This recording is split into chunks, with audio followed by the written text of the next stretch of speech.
Seja bem-vindo a esta série maravilhosa que Deus tem trazido para nós, um privilégio enorme.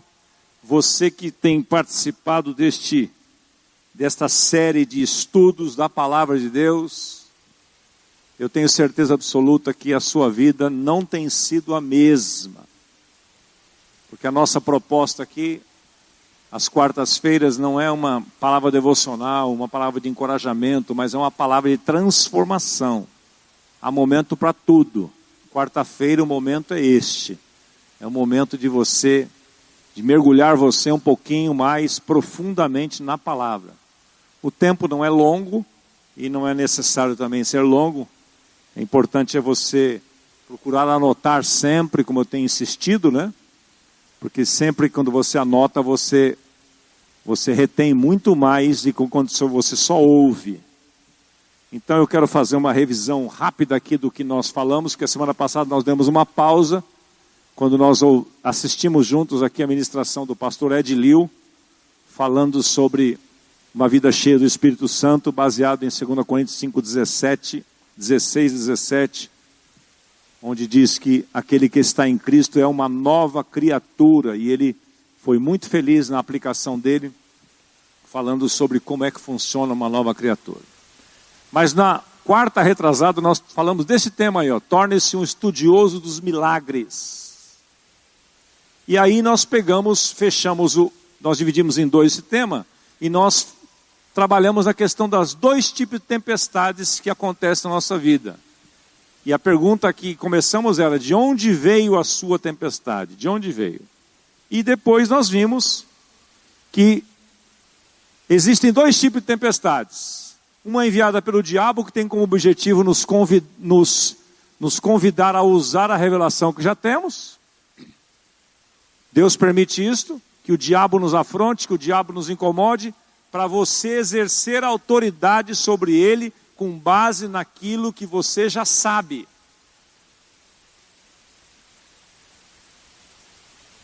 Então, você precisa estar atento a isso.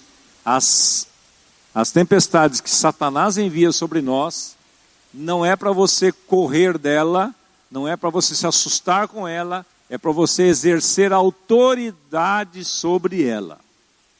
E não é para você recuar, é para você resistir.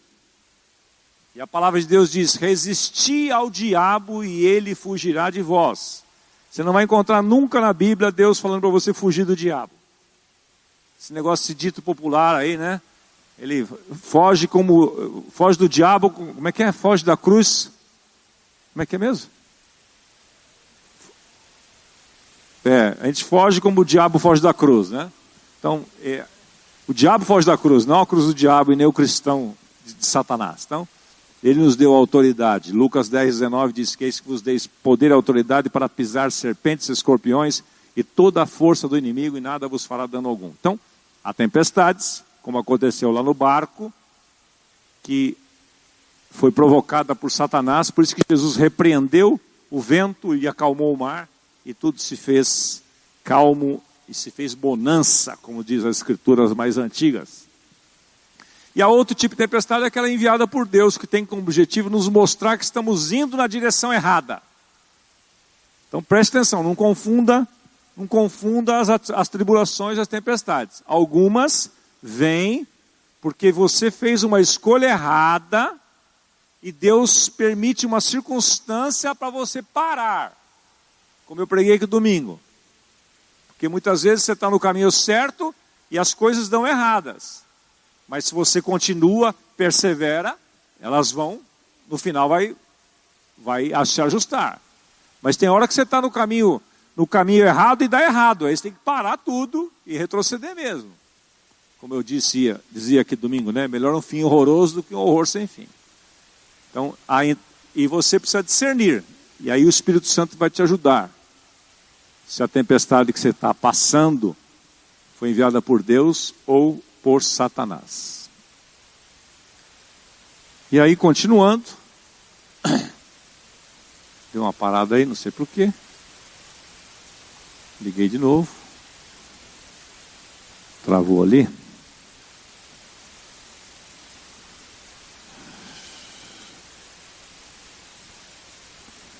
E aí a pergunta é, em que tempestade você está, né? A tempestade dos discípulos foi enviada pelo diabo para impedir que eles fizessem a vontade de Deus. A tempestade de Jonas foi enviada por Deus para fazê-lo voltar à vontade de Deus. Portanto, a chave que ficou do tema passado é essa: armazene poder e fé. A hora de orar é antes da crise aparecer. Eu contei aqui uma experiência quarta passada, na quarta retrasada, e eu contei um pouco mais dessa experiência no domingo passado também aqui, quando eu falei do princípio de primícias que Deus me levou alguns anos atrás a assumir de forma radical na minha vida mesmo, para isso aí, ó, armazenar poder e fé. A hora de orar antes da crise aparecer. Jesus orava clamando ao Pai nos momentos em particular, quando não havia nada acontecendo de errado. É assim que armazenamos poder e criamos uma atmosfera interior de paz e fé que levamos conosco para a situação perturbadora. Nós vimos um trecho na semana retrasada, onde pegamos um trechinho que estava no YouTube, do Bill Johnson pregando sobre esse texto de Jesus da tempestade. Ele dizia o seguinte, que quando você armazena poder e fé, isso aqui é doido demais. Você carrega isso para onde você vai. Então, ele deu o exemplo de Jesus. Jesus estava armazenado com poder e fé dentro do coração dele. Por isso que ele não temeu a tempestade. Ele estava dormindo em plena tempestade. Quando ele levantou, a paz, poder e paz que estava dentro dele, fluiu dele para as circunstâncias e alterou as circunstâncias. Então, eu tenho para mim, meus irmãos, que nós estamos vivendo uma vida cristã, eu diria assim, uns 5% dela. Pelo menos a minha medida aqui. Tem 95% da vida cristã que ainda não atingi. Porque se o Cristo ressurreto vive em mim, como é que eu tenho medo? Como é que a tentação, o pecado me domina? Não tem como. Como é que eu não vou lidar bem com a ofensa? Como é que eu não vou ter tempo com o Pai? São essas coisas. Então, muitas vezes nós estamos confundindo o ser cristão como ser um religioso, ter uma religião. A pessoa que é religiosa, tem uma religião, ela faz alguns rituais para desencargo de consciência, mas no dia a dia ela não vive nada daquilo. Na hora da pressão, ela não tem poder e fé armazenado dentro. E aí ela é sucumbida pelas circunstâncias. E ele disse uma frase naquele trecho também, que eu quero frisar para você hoje aí, que muitas vezes Deus não quer fazer por nós, Ele quer fazer através de nós. Então Deus quer usar você como um parceiro dele neste mundo. Agora, se você espera a crise para depois você buscar a Deus, para depois você buscar comunhão com os irmãos do G100, para depois você jejuar, aí, meu amigo, você está defasado. Você está defasado. Feito aqueles caras que esperam ter um AVC primeiro para depois cuidar da saúde. Aí é tarde demais. Tem alguns que não tem mais jeito. Por que não fez um preventivo?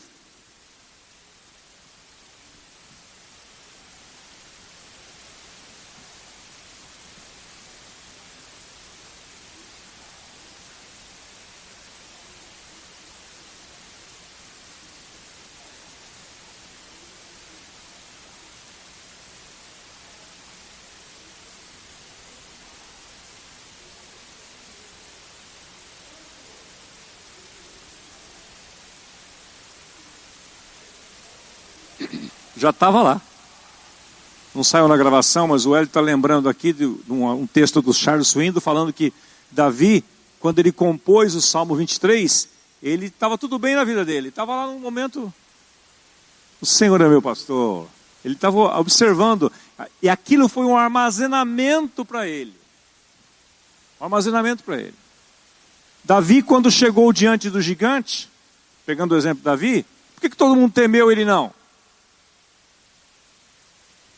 Porque ele estava abastecido de poder e fé. Estava cheio da presença de Deus. Então, meus irmãos amados da comunidade da Graça Zona Sul, se vocês dependerem de mim para viver a vida cristã, vocês estão mortos. Se vocês dependerem da minha inspiração, serem domingueiros ou quarta-feireiros, vocês estão ralados. Vida cristã é vida diária, é relacionamento com Deus diariamente, com primícias e o tempo todo. Se você depender do seu líder de Gesem, que não te liga, que não te procura, e aí se ele te procura, aí eu me sinto cobrado, eu sinto que é um peso. Decide o que você quer, caramba. Se não procura, aí ninguém procura. Ai, meu Deus. Se procura, meu Deus, telefone tocando, olha lá, é o Ivan. Ixi, porque eu não fui no Gesem. Fala, Ivan, tudo bem? Querido, tudo bom? Queria dizer para você que você tem um dia abençoado. O Ivan não fala nada, quando é assim o Ivan nem fala nada. O Espírito Santo dirige para falar outra coisa. Então, gente, vamos ser crentes de verdade? Vamos? Ou vamos ser meia boca? Passar de ano assim, raspando. Entrar no céu assim, agarrando em alguém. Não, gente. Vamos viver como se hoje fosse o último dia. Vamos viver cada dia como se fosse o último dia. Sem pendência com ninguém. Cheio de Deus, cheio da presença de Deus. Com a palavra nos nossos lábios, no nosso coração. Uma vida de autoridade.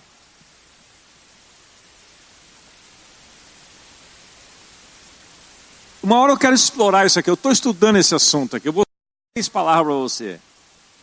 Essa tem sido a minha oração. Senhor, eu estava falando com um amigo meu hoje, aqui à tarde, no telefone, falando para ele, disse que eu estou orando aí, estudando. Não vou falar hoje porque eu quero ter mais segurança nisso. É um processo que eu descobri que existe um processo de renovação da mente. Não acontece assim, você dorme, acorda renovado. Não, tem um processo. A primeira palavra é conhecimento, que leva à revelação, que leva a uma experiência. Que Deus nos ajude nesse tempo aqui a alcançarmos isso. E hoje nós vamos entrar nesse tema, livres da culpa e perdoados. Porque eu tenho para mim uma coisa. A nossa falta de autoridade e poder na vida é porque você acha que você está devendo para alguém. Você acha que a sua vida não está em dia. Então você não se mete. Aparece uma necessidade e você não se apresenta.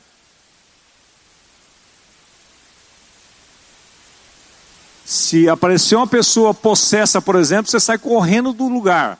Você tem medo que o diabo vai sair dela e entrar em você. De tão ruim que está a sua vida. Eu já vivi assim. Quando eu era religioso, eu ia com a minha mãe na igreja, eu morri de medo do demoniado. Sabe por quê?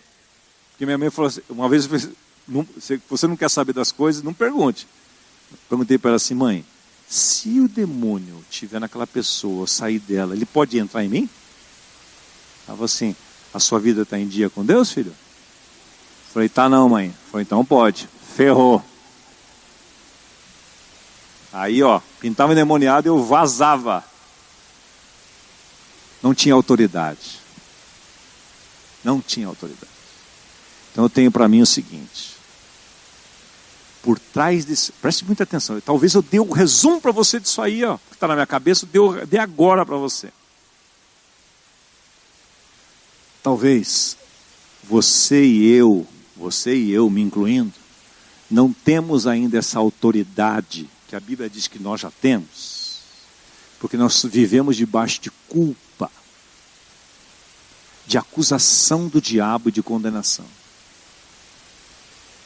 Mas Osmar, eu sei que Jesus Cristo me perdoou. Ok, você tem o conhecimento. Mas falta a revelação. E falta a experiência. Então aí, quando alguém pede para você falar no G100, falar aqui, dar um testemunho, aparece uma palavra assim, que você se esconde atrás dela, você fala assim, Saquiel, eu sou muito tímido. Muitas vezes não é timidez. Muitas vezes é... A hora que você pensa, eu vou falar, o diabo assim, você vai falar o quê? Eu vou testemunhar domingo. Você já viu quantas vezes você já ensaiou de testemunhar e não se prontificou? Vamos pegar esse detalhe. Acontece um milagre na sua semana maravilhoso. Você fala, eu preciso testemunhar isso. Aí você chega no domingo, passa 2, 3 dias, acontece um probleminha com a sua mãe, com o seu pai, com o seu marido, com o motorista do Uber, sei lá, alguma coisa. Ao que você fala assim, eu vou testemunhar, vou glorificar o nome de Deus. O diabo fala assim, mas o que você vai falar? Você acabou de brigar com o Bruno, o que você vai falar? Foi áspera com ele. Aí você vai, é verdade, Senhor, eu não sou ninguém. Senhor, tenha misericórdia, eu sou um fracasso. Aí você começa a confessar os seus fracassos. Aí te rouba a autoridade. E hoje eu vou desfazer isso na sua mente, em nome de Jesus, pelo poder da palavra. Vamos lá. Tem uma coisa, outra coisa, quando diria o filósofo. Olha lá. Então o que é que nós vimos até aqui? O que é que nós vimos até aqui? Vimos que o objetivo de nossas vidas é alcançar um lugar de intimidade para fazer a vontade de Deus na terra. Assim como ele é feito no céu. Quando você alcança um lugar de intimidade com Deus, você tem missão na terra. Você vive para isto. Você não vive para outra coisa. Observamos que a nossa mente, outra coisa que vimos, né, é uma guardiã da esfera dos milagres e precisa ser renovada se quisermos enxergar a realidade a partir da perspectiva de Deus. Tudo passa pela nossa mente. Se a sua mente não é renovada, você não verá as coisas pela perspectiva de Deus. Você vai ver pela perspectiva humana. E aí 1 Coríntios capítulo 2, versículo 14, diz que o homem natural não entende as coisas do Espírito de Deus porque lhe parece loucura. Mas o homem espiritual entende todas as coisas. Quem é este homem espiritual? É a pessoa que teve a sua mente transformada, a mente renovada. Como pregou o Ed Liu, que nós passamos aqui, muitos G100s viram o texto. Porque você é uma nova criatura, Cristo vive em você, você não vê nem Deus, nem a si mesmo e nem os outros com os seus olhos. Você vê com os olhos de Deus. Aí você vê com a perspectiva de Deus e consegue enxergar a realidade a partir dessa perspectiva. Nós vimos como a revelação deve ser colocada em ação. Olha aí, grava essas 3 palavras. Fala comigo, por favor. Conhecimento, não está lá, não olha para lá. Conhecimento, revelação e experiência. Vamos lá? Conhecimento, revelação e experiência. Tá tudo. Essa é a espinha dorsal desse tema todo. Obstáculos comuns que nos impedem a viver uma vida sobrenatural e renovar nossas mentes. Vou ler uma história para vocês aqui, que quem leu o capítulo, que tem gente séria aqui que leu o capítulo antes de nós chegarmos aqui. É uma maravilha. É uma bênção. Olha aqui. Olha que interessante essa história. A história da família europeia que viajou para os Estados Unidos de navio. Olha aqui, que bacana. Ouvi uma história de uma família europeia que queria se mudar para os Estados Unidos. De modo que eles trabalharam duro, economizaram dinheiro suficiente para entrar em um navio e atravessar o Atlântico. Eles também economizaram o máximo para que puderam para comprar queijo e bolachas, provisões que eles poderiam comer em família na pequena cabina do avião que ocupariam, do navio que ocupariam. Embarcaram no navio e dias e semanas se passaram. A família se amontoava na cabine, comendo suas parcas provisões, enquanto ouvia passos e risos das pessoas no corredor enquanto estavam a caminho para comerem no salão de banquetes. Eles estavam comendo bolacha e queijo no navio. Na última noite de sua longa viagem pelo mar, o capitão anunciou. Quem fez cruzeiro sabe, tem um dia que é o dia do jantar com o capitão, né? Deve ter sido esse dia aqui. O Hélio que vive fazendo cruzeiro sabe disso aí. O pai então decidiu comemorar levando a família para o salão de banquetes para fazer 3 refeições.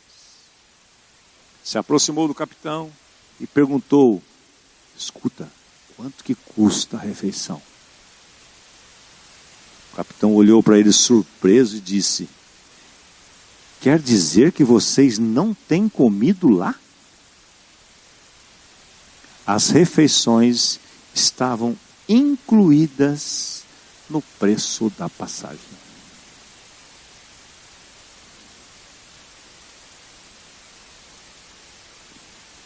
Tem muita coisa que está incluído na morte e ressurreição, na obra da cruz, no milagre da redenção, e nós não temos conhecimento. Primeiro nível de ignorância. Não temos conhecimento. Jesus diz, Mateus 22, 29, errais não conhecendo as Escrituras nem o poder de Deus. Então você não tem conhecimento. Oséias 4, 6 diz, o meu povo está sendo destruído porque lhe falta o conhecimento. Segunda coisa, eu tenho conhecimento já, mas não tem revelação. É um segundo nível. E o terceiro é a experiência. Então muitos cristãos comem queijo com bolachas em termos espirituais, quando a nossa passagem já foi paga por um banquete completo, com all inclusive. Tudo incluso. Tudo incluído. Quando nós fizemos um cruzeiro uma vez, uma galera da comunidade, o pastor Carlos Roberto que dirigiu essa façanha, uma beleza, um tempo muito agradável. Primeiro, acho que segundo dia que eu estava entrando no restaurante do navio, era tudo, nós não éramos ignorantes, era tudo, sabia que era all inclusive. Muito bem. Estou entrando no restaurante do navio, trombei numa cartela de fichas assim, Odair. Que eu comprei, você só comprava a parte o refrigerante e água, né?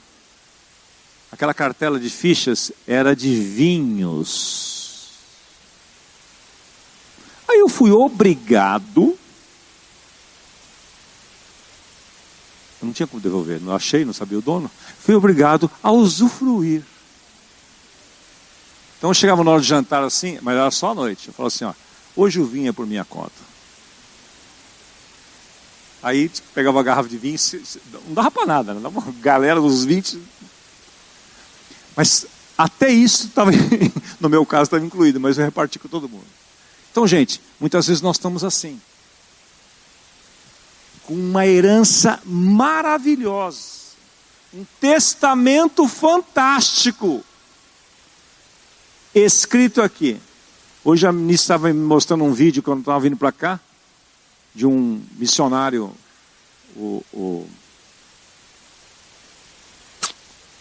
Jesus, esqueci o nome dele, já lembro já. Mário Freitas. Eu vou mandar esse vídeo para vocês. Mas não vou dar o spoiler aqui, que foi fantástico. Eu estava descendo o Pacheco Chaves aqui, eu até parei, assim, respirei fundo na história que ele estava contando, na experiência dele com os cristãos na China. Meus irmãos, nós temos a maior riqueza que você precisa, não está no banco, não está no Wall Street, está aqui, ó.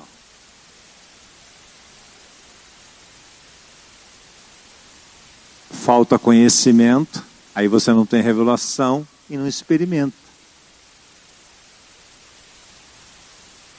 E aqui não quer dizer não quer dizer estudo. Porque tem muita gente simples que não tem estudo, né, Keiko? Muita gente simples que não tem faculdade, não tem nem segundo grau. Só que a vida deles é sobrenatural, porque eles têm o conhecimento necessário, a revelação necessária e se lançam para ter E aí Deus faz. E nós temos muito conhecimento, não temos mais onde pôr. Mas não temos revelação e não experimentamos. E aí ficamos nessa vidinha. Condenação versus perdão. Apesar de, olha aqui, vou devagar aqui, ó. Apesar de perdoados, muitos vivem debaixo de culpa constante. Por quê? Porque acham que isso vai mantê-los mais humildes. Você não pode dizer que você tem. Você não pode dizer que você é, senão você é arrogante. Você diz, não sou. Teve alguém mais humilde que Jesus? Não, eu sou manso e humilde de coração. Aprendei de mim que sou manso e humilde. Porque a humildade verdadeira é você saber quem você é. Alguém é capaz de me ajudar aqui? Minha memória está fraca hoje. Algumas vezes que Jesus disse assim, eu sou, e algumas coisas que ele falou que ele era. Alguém pode me ajudar? Eu sou, vamos lá, o eu sou de Jesus. Eu sou a luz do mundo. Eu sou o pão da vida. Não, mas pera. Imagine os religiosos ouvindo aquilo. Não, a gente ouve hoje coisas da Bíblia, depois que passou tudo. Naquela época, imagine Jesus vivendo hoje aqui. Imagine se eu chego aqui hoje, eu sou Jesus e falo assim, então, gente, fiquem tranquilos. Eu sou a luz do mundo. Vocês vão falar, esse cara está louco? Um cara pega uma cadeira e ataca em mim, assim como os caras faziam no templo. Exatamente, você lembrou bem, quando ele chegou na sinagoga, abriu o livro de Isaías, hoje se cumpriu essa palavra. O Espírito do Senhor Jeová está sobre mim, porque o Senhor me ungiu para declarar a liberdade aos cativos, a abertura dos prisões aos presos, declarar o ano aceitável do Senhor, a consolar todos que choram. Fechou o livro assim, então cumpriu essa palavra hoje. Os caras, ele teve que sair vazado de lá. Nós tivemos nessa sinagoga lá em Cafarnaum. Ele teve que ir para o monte da precipitação, que os caras queriam jogar ele monte abaixo. Hoje para nós é tudo lindo. Mas a humildade de Jesus fazia ele assumir aquilo que o Pai havia feito na vida dele e quem ele era. Eu sou a luz do mundo. Eu sou o pão da vida. O que mais que ele disse que eu sou, Bárbara? Eu sou o caminho. Eu sou a verdade, eu sou a vida. Eu sou o bom pastor.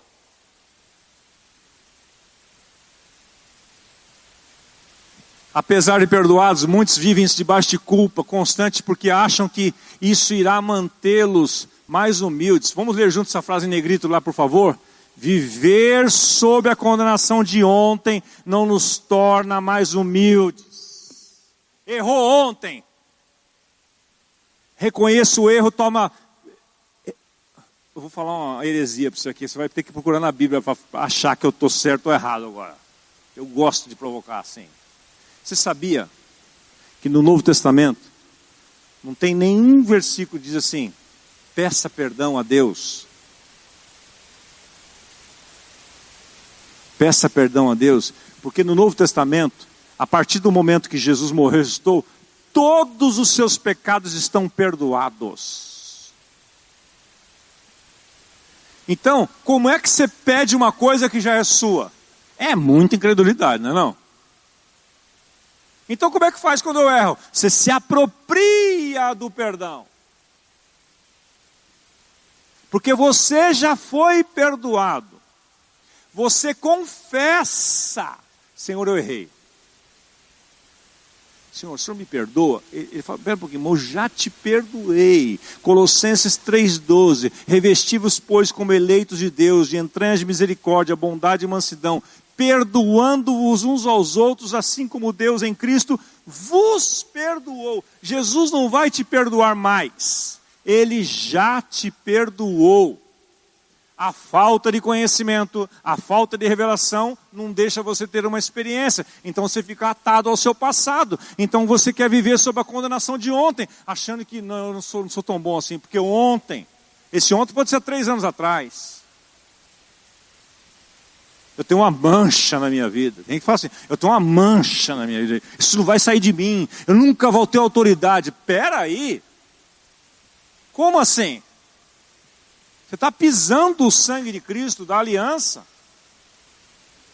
Pode complementar, Chitão, mas você tem que falar no microfone para sair na gravação.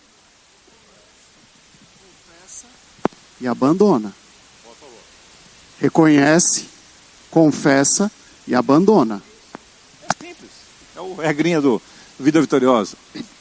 Olha aqui, vamos ler juntos essa frase, por favor, para manter você acordado. Aí. Vai, força. Fique em pé um pouquinho. Estou vendo que alguns estão cansados. Aí eu sei, a vida não é fácil, não. Levanta aí. Mas eu tô bem. Vamos embora. Vamos lá. Quando sucumbimos...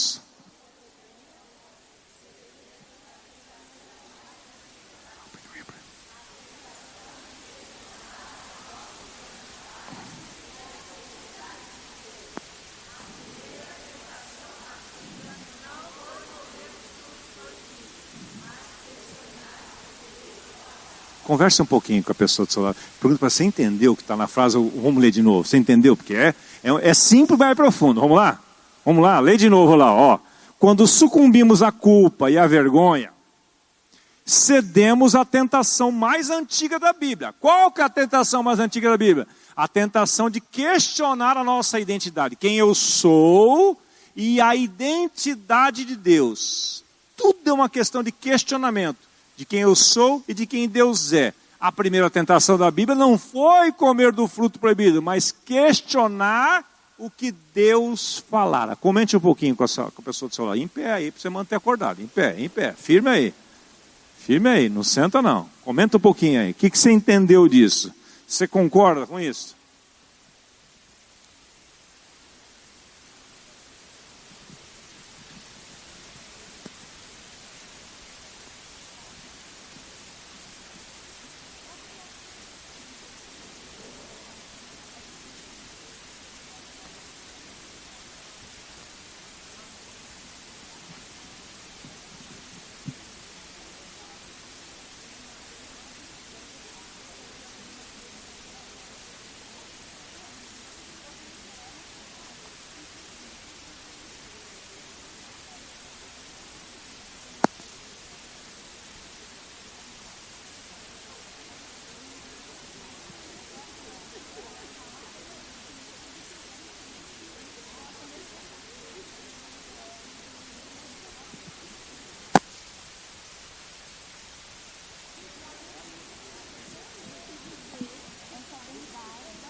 Pode sentar.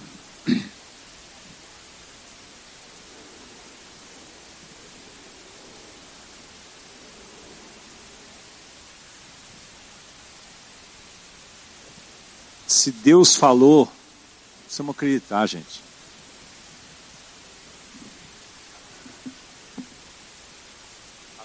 A primeira tentação da Bíblia não foi comer o fruto, não. Foi questionar o que Deus disse.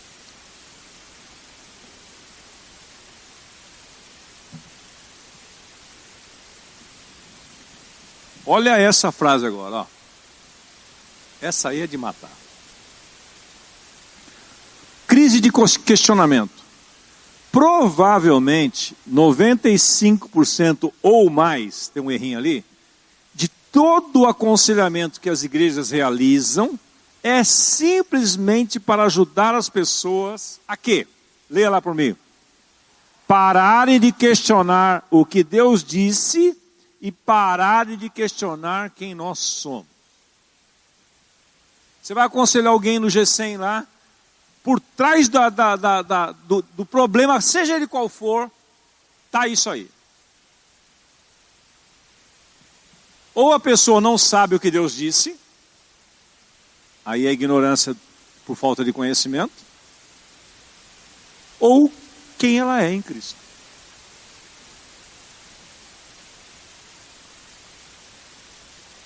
Vou dar um exemplo, para ficar claro para vocês. Vai aconselhar um casal, é sempre a mulher que vem, né, reclamar do marido. As mulheres são terríveis. Aí, ela vem assim, então, sabe o que é? Meu marido errou, ele é grosseiro, estou com raiva dele, não quero perdoá-lo. Então, ela está questionando o que Deus disse. Aí você pergunta assim, então, o que a palavra de Deus diz sobre essa questão do perdão? Você deve perdoá-lo ou deve matá-lo? Não, perdoá-lo. Então, vamos eliminar isso aqui, você deve perdoar. Então, você já sabe que você tem que perdoá-lo. Ah, mas não consigo. Aí é a segunda. Sabe por que você não consegue?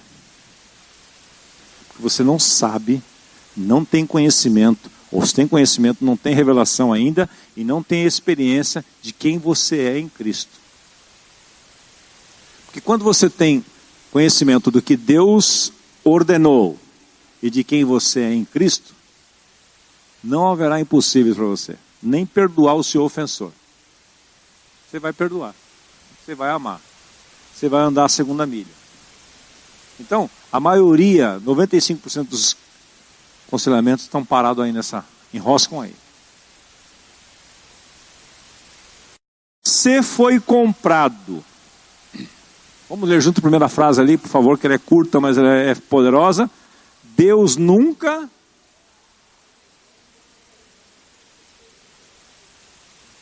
fez. Está faltando fez, está faltando fez, está faltando fez, está faltando fez. Era para chamar sua atenção para aquilo que Jesus fez. Deus nunca é honrado quando negamos o que Jesus fez por nós. Quer honrar a Deus? Não negue o que Ele já fez.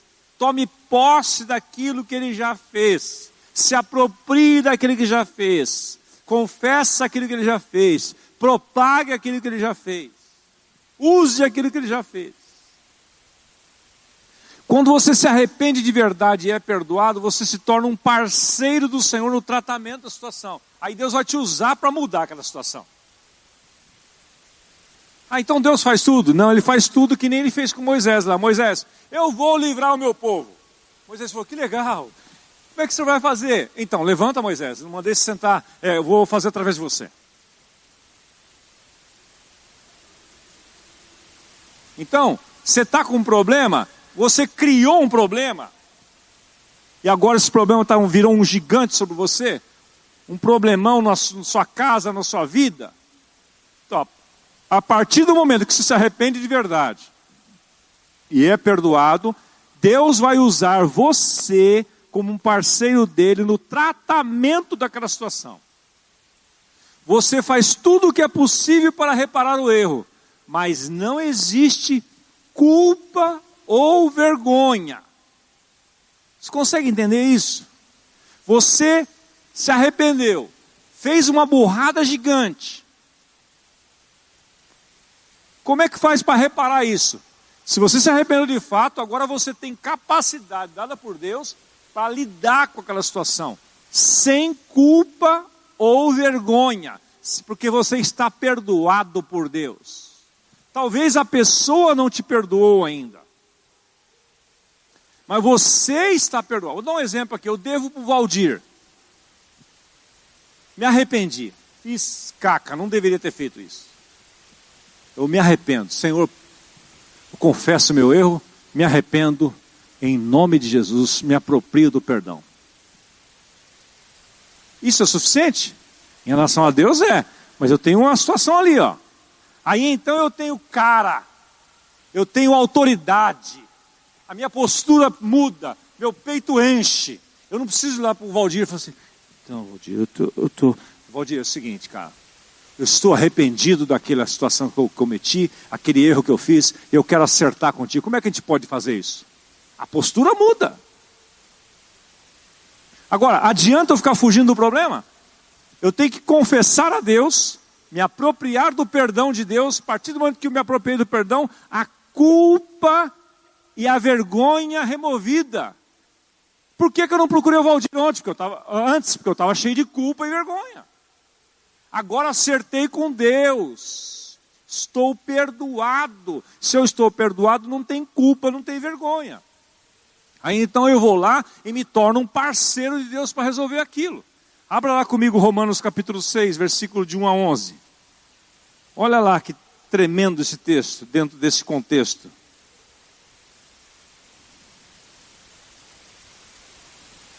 Romanos capítulo 6, versículo de 1 a 11. Aqui a obra da cruz pura. Mortos para o pecado e vivos em Cristo, vivos para Deus. Que diremos então? Continuaremos pecando para que a graça aumente? Então se for assim, estou perdoado então, porque tem gente que gosta de distorcer a Bíblia para seus próprios condenação lá na frente, né? De maneira nenhuma, não vai continuar no pecado. Nós, os que morremos para o pecado, como continuaremos ainda nele? Ou vocês não sabem, a ignorância aqui, ó, que todos nós que fomos batizados em Cristo, fomos batizados em sua morte? Batizar é submergir, entrar dentro, é ser colocado em. Portanto, fomos sepultados com ele na morte por meio do batismo, a fim de que, assim como Cristo foi ressuscitado dos mortos, mediante a glória do Pai, também nós vivamos uma vida nova. Foi morto em Cristo, ressuscitou com Cristo, agora é uma vida nova. Se dessa forma fomos unidos a eles na semelhança da sua morte, certamente o seremos na semelhança da sua ressurreição. Pois sabemos que o nosso homem velho, ou velho homem, foi crucificado com ele, para que o corpo do pecado, a fábrica do pecado, seja destruído e não mais sejamos escravos do pecado. Pois quem morreu foi justificado do pecado. Morreu. Ora, se morremos com Cristo, cremos que também com ele viveremos. Pois sabemos que, tendo sido ressuscitado dos mortos, Cristo não pode morrer outra vez. A morte não tem mais domínio sobre ele, porque morrendo ele para o pecado uma vez por todas, mas vivendo vive para Deus. Da mesma forma, considerem-se mortos para o pecado, mas vivos para Deus em Cristo Jesus. Portanto, não permitam que o pecado continue dominando os seus corpos mortais, fazendo que vocês obedeçam aos seus desejos. Não ofereça os membros do seu corpo, a sua mão, sua língua, seus olhos, seu pé, sua orelha, né? E outras coisas, como instrumentos de injustiça. Antes ofereçam-se a Deus como quem voltou da morte para a vida. E ofereçam os membros do corpo de vocês a Ele como instrumentos de justiça. Pois o pecado não os dominará, porque vocês não estão debaixo da lei, mas debaixo da graça. Então, acabou. Está livre. E como é que age então? Você age dessa forma aí, ó. Você age dessa forma aí. O princípio da negação.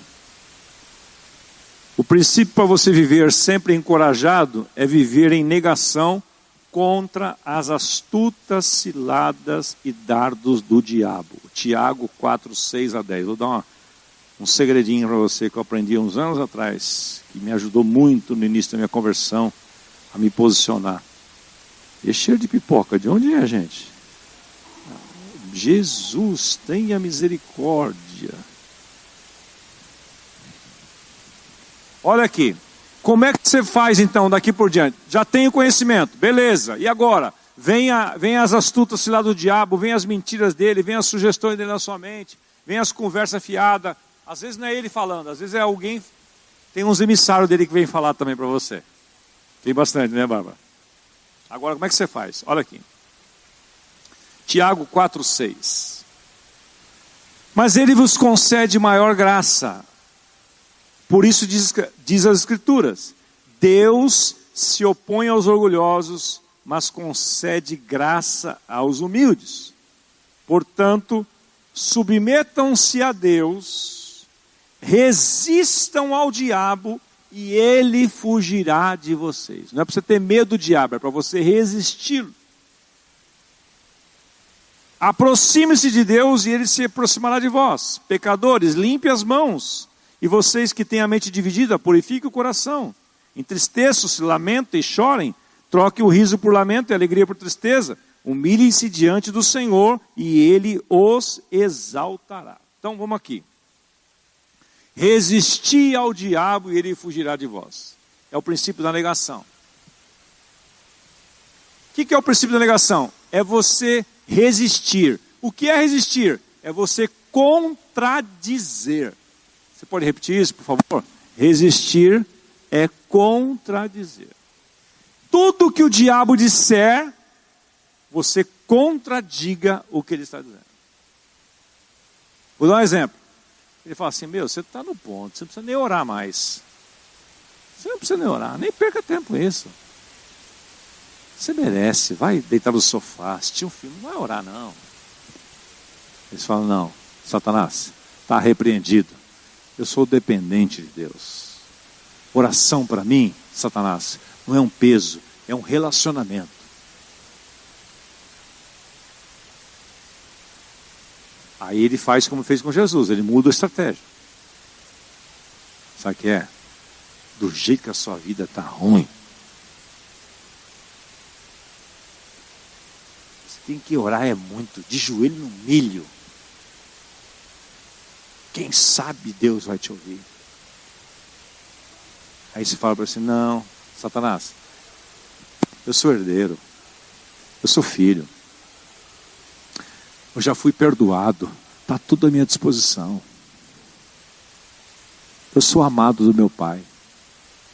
Desde a antiguidade nunca se viu, nem convite se viu.